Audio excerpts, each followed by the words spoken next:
Dari negeri yang ditutup air laut, menyentak dan surut, bertengger puncak Merapi, tempat bangun para leluhur. Dari Luhak Nentigo, Aditya Warman menanam kampung, tumbuh dalam warna kain merawa, dijajakan dari kaki berani para perantau. Minangkabau adalah kemenangan atas perang pikir dan budi baik. Minangkabau, alam takambang, jadi guru. Aditya Warman, sosok pekerja keras, tampan dan berwibawa. Begitulah orang mengenalnya. Sudah hampir 1 dekade ia merantau meninggalkan tanah kelahirannya. Sosoknya sangat dikenal di kalangan masyarakat Minang sebagai anak pemangku adat yang sangat disegani. Selain sebagai pemangku adat, ayahnya Haji Dobleh merupakan seorang pengusaha batu bara. Awal mulanya, keinginan Aditya Warman untuk merantau tidak mendapat persetujuan dari kedua orang tuanya. Sebagai anak sematawayang, ayahnya tentu ingin Aditya Warman menjadi penerusnya untuk memimpin perusahaan. Namun, Aditya Warman tidak ingin sukses dengan bantuan orang tuanya. Ia tetap bersikeras untuk meninggalkan kampung halamannya dan hidup mandiri di tanah orang. Sebelum kau pergi, ingat nasihatku. Kau seorang laki-laki harus mempunyai pendirian yang kuat. Jangan salah memilih jalan, persenang sajalah hatimu. Yang dikatakan ayahmu benar, Nak. Setiap orang tua punya kekhawatiran tersendiri ketika anaknya hendak merantau di kota besar. Ibu dan ayah pun sama halnya seperti itu. Sangat khawatir. Sikap kami yang seperti ini hanya karena ingin kau mendapatkan yang terbaik dalam hidupmu. Mulanya kami memang sempat tidak setuju dan marah akan keputusan dan sikapmu ini. Namun kami tidak bisa memaksakan apa yang telah menjadi jalan untukmu. Jagalah sikapmu dimanapun kau berada. Ingat selalu pesan kami berdua agar kau tetap taat akan agama dan selalu menjaga nama baik keluarga juga adat. Ibu pernah melihat air menjadi rusak karena tertahan. Jika mengalir menjadi jernih, jika tidak akan keruh menggenang. Seperti itulah manusia. Biarlah kau mengalir mengarungi kehidupanmu. Pilihlah jalan yang baik agar kau mengerti akan arti kehidupan yang bernilai tinggi. Hati-hati, Nak. Disinilah kisah ini bermulai. Jakarta, 1999. Saat malam, kondisi jalanan sangat sepi sunyi. Penerangan jalan pun hanya ada di beberapa sudut. Ia duduk di halte bus, sampailah tiba bus datang. Lama ia duduk di bus, tiba-tiba seorang mendekatinya. Abang, Kaget, Aditya Warman langsung berbalik dan mendapati perempuan itu memandangnya. Masih dengan tatapan tidak mengenakan itu, seolah tanpa ekspresi yang membuat bulu kuduk berdiri. Mau kemana? kemana abang pergi? Aku ikut. Sontak semua penumpang memandang dengan tatapan bingung. Beberapa orang berbisik. Siapa sih perempuan itu? Apa dia sudah gila? Mungkin itu pacarnya. Ramai orang-orang bersuara membuat Aditya Warman merasa tidak nyaman. Ia pun menegur perempuan asing di sebelahnya. Bicara apa kamu? Jangan membuat orang-orang berasumsi buruk. Perempuan itu tidak menjawab, malah menyandarkan kepalanya ke bahu Aditya Warman. Kepalaku sakit sekali, Bang. Aditya Warman yang bingung terdiam sejenak. Tiba-tiba hatinya merasa iba akan perempuan itu. Tubuh perempuan itu lemas, wajahnya pucat. Tangan Aditya Warman bergerak memeluk perempuan itu. Tidak ada satupun menyadari adegan tersebut. Pusing sekali. Aku baru sampai di Jakarta dan belum mendapatkan tempat tinggal. Boleh, kalau aku ikut abang. Aditya Warman masih tetap bergeming. Saat bus sudah sampai tujuan, perempuan itu ikut turun bersama Aditya Warman. Aku ikut ya? Begini saja deh, aku punya kenalan yang tinggal di dekat sini. Jika kamu mau, aku bisa mengantarmu ke sana. Dan kamu bisa tinggal di sana untuk sementara waktu. Terima kasih banyak, Bang. Aku tidak akan melupakan kebaikanmu. Kang Jarwo adalah kerabat dekat Aditya Warman. Dia adalah orang yang banyak membantu Aditya Warman selama merantau di ibu kota. Assalamualaikum, Cang. Waalaikumsalam. Loh, siapa perempuan ini? Selamat malam, Cang. Saya Cynthia. Dia teman saya, Cang. Bolehkah Cynthia tinggal di sini untuk sementara waktu? Karena dia tidak punya siapa-siapa di sini. Fitriana, istri Cang Jarwo yang sedari tadi sedang memberi makan burung di samping rumah, mendengar samar-samar percakapan itu, melangkahkan kaki menuju sumber suara. Wah, ada siapa ini? Ini temannya Aditya Warman. Ingin tinggal di sini. Kamu keberatan tidak? Tentu saja boleh, supaya aku bisa ada teman ngobrol. Sini, barang-barangnya ditaruh di kamar saja, biar bisa istirahat. Adit, sesegera mungkin kau membawa gadis ini kembali ke rumah keluarganya. Taruhlah dia benar tidak punya siapa-siapa di sini, tapi dia masih punya kerabat yang dikenalnya. Biasanya di negeri Padang, jika hilang langsung dicari. Takkan dibiarkan anak gadis yang seusia dia pergi begitu saja. Orang tua kau seorang pemangku adat, Adit. Adatnya sangat tinggi. Apa kata orang-orang jika putra dari sang pemangku adat membawa pergi seorang gadis yang bukan sahnya? Kau pun pasti berpikir demikian, kan? Aku boleh minta nomor ponsel kamu tidak, Bang? Supaya kalau terjadi apa-apa, aku bisa menghubungi Abang. Baiklah, ini nomorku. Aditya Warman pamit pulang. Setelah pertemuan itu, seringkali Cynthia menghubungi Aditya Warman. Namun, Aditya Warman yang sibuk tidak sempat meladeni Cynthia. Sampailah ketika Cynthia mendatangi kantor Aditya Warman dengan bekal alamat yang diberitahu Cang Jarwo. Di mana bosmu itu? Aku ingin bertemu dengannya. Anda ini siapa? Apa sudah ada janji dengan Pak Aditya Warman? Tidak perlu ada janji. Saya hanya ingin bertemu Aditya Warman. Mohon maaf, tidak bisa. Anda harus punya janji dulu sebelum bertemu. Abang! Apa-apaan sih nih? Ini tempat umum, jangan keterlaluan.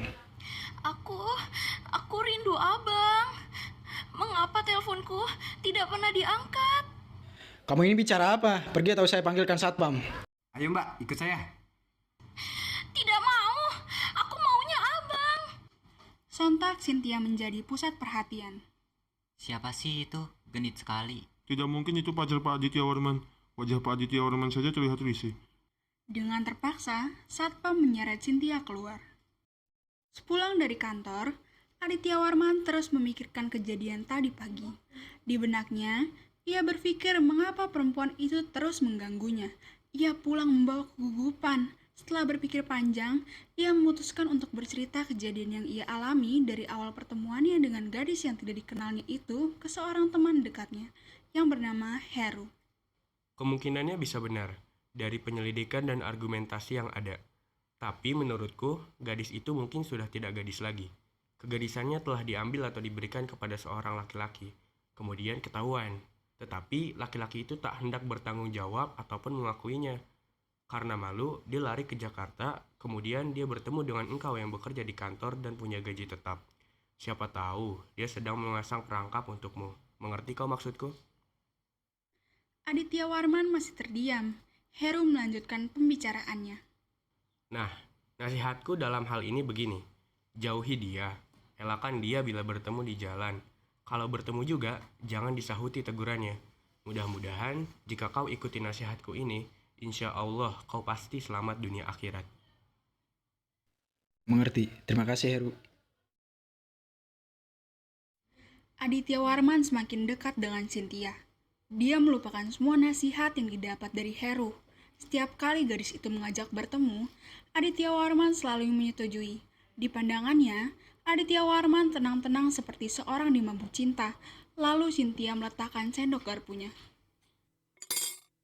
Bang, kamu mungkin bertanya-tanya, kenapa aku melarikan diri dari rumah asliku?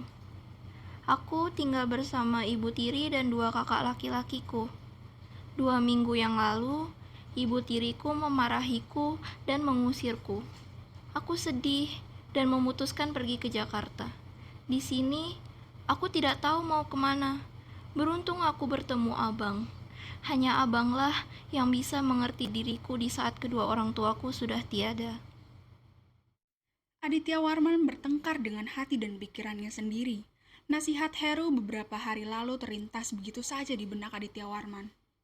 Buaya itu bukan jantan saja jenisnya. Siapa tahu dia sedang mengakalimu. Sedang memikatmu supaya kau kawini dia. Sekurang-kurangnya, dia hendak mengorek isi kantongmu sampai tandas.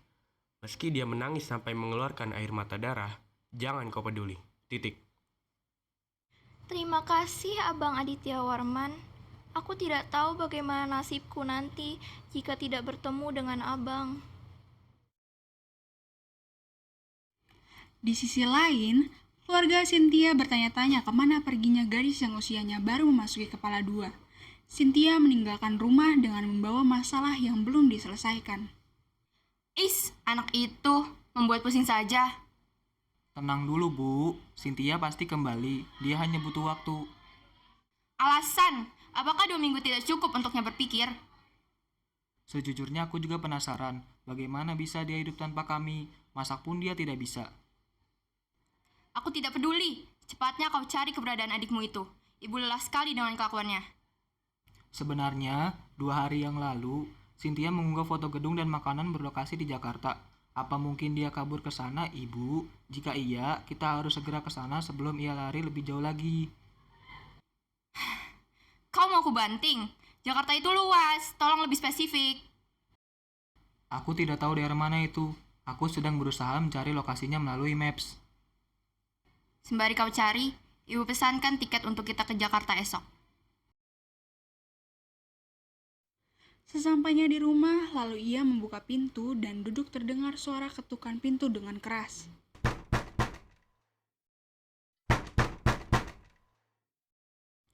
Jadi kau yang menculik anakku? Aditya Warman pun terdiam dan memasang muka. Anak ibu yang mana? Tidak usah pura-pura tidak tahu. Gadis yang kau bawa ke rumah kerabatmu itu adalah putriku. Saya tidak ada niat buruk sama sekali kepada putri Anda. Saya hanya membantu Cynthia. Saya hanya tidak ingin dia semakin jatuh dalam kegilaan masalahnya dan berujung tidak baik akan dirinya. Ini semua salah paham, maafkan saya. Aditya Warman pun sudah mulai sadar atas hal tersebut dan mencoba menjelaskan kepada ibu sang gadis, namun diacuhkan penjelasannya.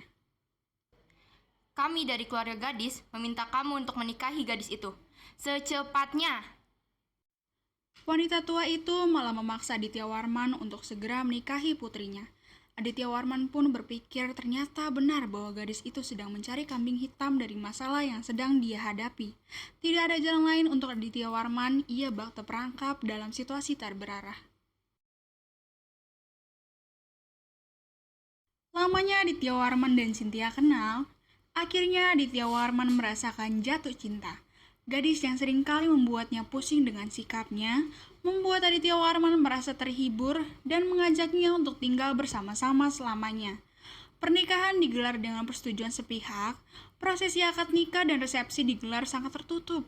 Hanya dihadiri oleh keluarga Cynthia dan beberapa kerabat Aditya Warman. Pernikahan itu sama sekali tidak diketahui oleh keluarga Aditya Warman.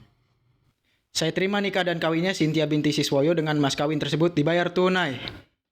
Derai air mata tak terbendung setelah Aditya Warman mengucapkan ijab kabul. Mereka sah menjadi sepasang suami istri. Jadilah pasangan yang saling melengkapi. Pernikahan adalah ibadah seumur hidup. Tidak boleh dipermainkan. Hari ini adalah janji di hadapan Allah. Ingat itu. Kujodohkan putrimu dengan putraku saja, Aditya Warman namanya. Dia perantau sukses di ibu kota, berpendidikan, tata agama, tampan, dan berkecukupan. Sangat cocok dengan putrimu. Aku setuju. Pesta rakyat Minangkabau akan digelar sangat meriah nantinya. Apalagi Aditya Warman dan Yuni adalah teman kecil. Sudahlah, mereka saling mengenal satu sama lain. Yuni, bagaimana? Apakah siap menerima perjodohan ini?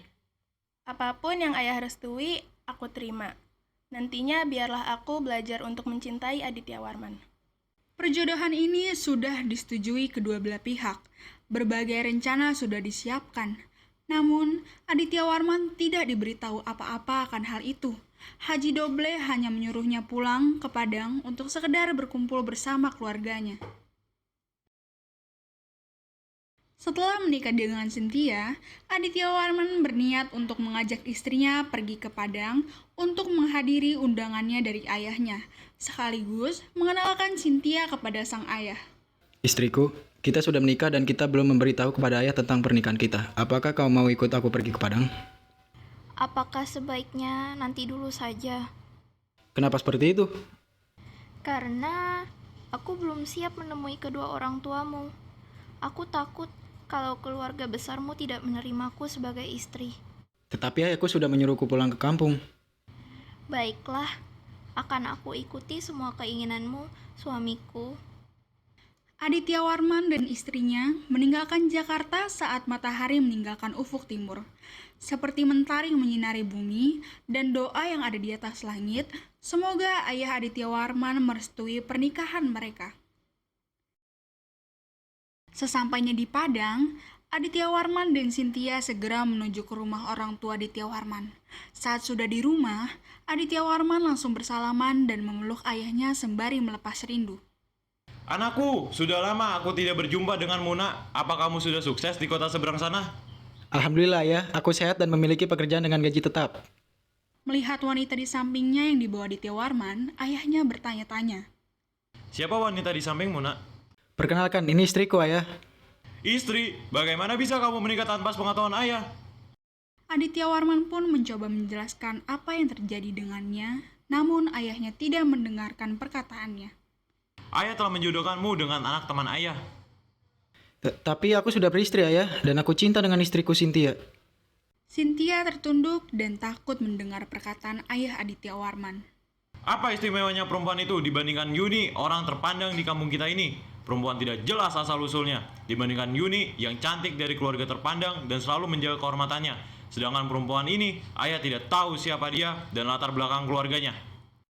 Mendengar keributan tersebut, Ibu Aditya Warman datang menghampiri mereka. Sudah cukup ya, ayah telah menyakitkan hati perempuan itu dengan perkataan ayah. Biarkanlah Aditya Warman mengikuti kata hatinya, memilih wanita yang dicintainya. Cynthia adalah sosok istri yang baik dan tulus mencintaiku, ayah. Ayah tidak mau tahu, kamu harus ceraikan dia lalu menikah dengan Yuni, anak juragan terpandang di kampung kita. Tidak, ayah, aku tidak akan meninggalkannya. Ayah memandang Aditya Warman dengan perasaan kecewa. Ia tidak menyangka anaknya tidak mau menuruti perkataannya. Perasaannya marah dan kecewa. Apalagi ayah Aditya Warman sudah berencana untuk menjodohkan Aditya Warman dengan Yuni. Nasihat orang tua itu selamanya berharga. Karena itu, jikalau seorang anak lupa meminta nasihat kepadanya, itu berdosa sekali. Jika kamu tidak mengikuti perintah ayah, lebih baik kamu pergi dari kampung ini dan jangan pernah kembali lagi. Jika itu mau ayah, aku akan turuti. Aditya Warman dan istrinya pun pergi dengan membawa perasaan yang sedih dan kecewa dengan keputusan ayahnya. Tamat. Seperti halnya badai yang tiba-tiba datang menghempasmu jauh. Perantauan membawa masalah karena polos dan lugunya sikapmu. Ayah ibu tak kau dengar, sahabat pun kau abaikan. Begitu malang nasibmu kawan.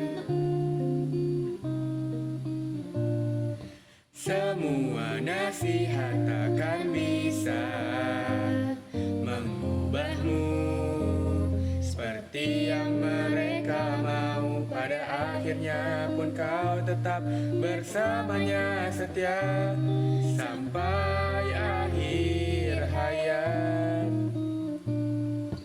Perantauan membawa masalah karena polos dan lugunya sikapmu. Ayah ibu tak kau dengar, sahabat pun kau abaikan. Begitu malang nasibmu kawan.